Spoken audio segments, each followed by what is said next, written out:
All right, questions for Candace Parker. We'll start with Chris Camello, Nightfall Media. Hi, Candace. Obviously a really disappointing night. From the time that you guys knew that Nneka was going to be out, what was your particular mindset in trying to galvanize this group and do what you can against a surging Connecticut team? What was your mindset and what were you trying to do? We were trying to win. That's what we were trying to do. I think we've had a next up mentality all season. We weren't sure if we were going to have Sid or TRP, and they were able to go tonight. So, I don't know if it changed our mindset as much as, we just knew we went over their sets. We kept the routine that we normally have going into games like this. Amanda Skurlock, LA Sentinel. Hi, Candace. My question is just, there's so much going on this season in general with social justice, being in the bubble. What do you feel like just getting through this season says about your mental toughness personally? I don't know. I mean, I feel like you put me in any situation, I'm going to try to make the best of it. And the wobble wasn't so bad. Obviously we had an agenda to talk about social justice and to say her name and to bring awareness to the need for everybody to get out and vote in November. And it was bigger than basketball, obviously, but we were here with a purpose too, to play basketball. And I don't know. I'm gonna have to have time to reflect on it. It just sucks that we lost. That's kind of what I'm thinking about right now. Howard Megdal, Next Hoops.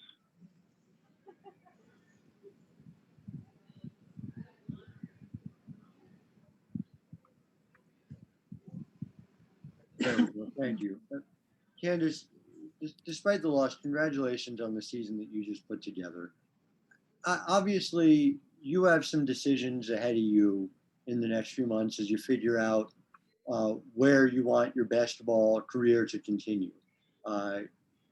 You started your career with Lisa, who played only with the Sparks. I wonder, do you think about your legacy in those terms, and will that affect, and if not, what other things may affect your thinking about what you want to do in 2021 and beyond? Honestly, it's weird. I feel like you blink and you end up going from the rookie to the vet. I can remember my rookie year when Sophia Young, she hit that bank shot off the glass and kept us from going to the finals. I remember Brittany Griner's turnaround jump shot on our home court to send them to the Western Conference Finals. I can remember, our play against Minnesota where we came up short. Can remember Game 5 going back to Minnesota in 2017. We could have won in Game 4. It's all these what ifs, and honestly, it's the what ifs that I feel as though others define players as. And for me, I think there's a thin line between, making plays. I mean, we look at a number of athletes, and we praise them when they're winning and all that. And I mean, look at Jokic. He's getting the highest praise. Last year he sucked. I'm not gonna be. My decision isn't going to be determined by what other people think. I've played with LA for 13 years. I'm loyal. And, I never say never, but at the same time, been with Adidas my entire career, stayed at Tennessee when things got hard.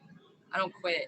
And I would rather not quit than take the easy way out any day. And that's what it's about. I mean, if I answered your question. Michelle Vopel, ESPN. Yeah, Candace, I know you said you sort of have a next up mentality, but how how long before the game did you find out that NECA couldn't go? And how did it take the wind out of your sails a little bit, no matter how much you probably didn't want it to, because it just didn't seem like from the first quarter you guys looked like yourselves? I think we had prepared for a little bit of time that she might not go. I don't know if it was confirmed before the game or whatnot, but I think we kind of knew. I'm not going to take that we, were caught off guard and that's why we came out in the first quarter. No, we played 3 terrible games in the season. We went from all season not losing 2 in a row to losing 3 straight. So honestly, I don't think we can blame that on why we started the first quarter.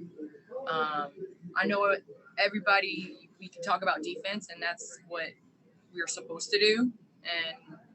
But it's our offense. We didn't score. It was 8-22 in the first quarter. It's not like they scored 40 points in the first quarter and we just couldn't stop them defensively. Like, we scored 8 points in the first quarter. So we can't even blame, we've sucked the last 3 games. Doug Feinberg, AP. Candace, does it help on hearing your answer to Howard's question a little bit that that the window's not closing on LA? I mean, Christy was coming here. You're excited for that. She'll be hopefully playing next year. Janae will be back. Maria will be back. There'll be other people. I mean, the future is bright for this team. It's not like this is the end of a run or an era for you guys. There is obviously a lot of players that are pieces that will help this team hopefully get over the hump. Is that something that you think you will consider when you decide to consider what you want to do? It's been 13 years of the future being bright. Like, at some point we gotta put it together. Let this interview, like, I want to be in LA. I've been in LA my entire career. I've had a number of opportunities and a number of times where it's been a real option to leave, and I don't want to leave LA. But at the same time, like, we got to get better. We can't keep saying next year.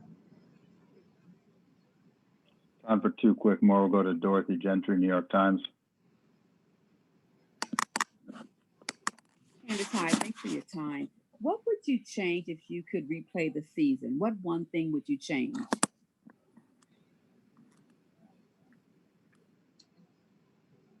I think we kind of hit a speed bump in that Washington game. And it's crazy how, like, at the time you don't know how moments define seasons. But I do feel like that Washington game kind of changed the trajectory of our season. Sure, everybody watched The Last Dance and saw the shit they went through all season. So it's not impossible to turn things around, but, there's energy that you have to have and you have to carry forward. And I think our energy kind of changed after that Washington game. Last question, John W. Davis, Winsider. I see you chose to wear your left foot, right foot, breathe, repeat shirt. In this moment, and I know you have the tattoo and everything, like, in this moment, what does that mantra mean to you? I'll be honest. I think the thing I'm most proud about this season, and I know, Coach Summit's most proud about, is leading the league in rebounding. She's always on me about rebounding. And so I wore this for her because she's always in my heart. And I still believe what she says, offense sells tickets, defense wins games, rebounding wins championships. And, she's always on my heart and she always will be, no matter how long it is or at what point and what stage. I'm going to celebrate her in the losses as well as in the wins. So I thought it was appropriate to wear the shirt today. Thank you so much, Candace. Thank you. Chelsea Gray will be last up.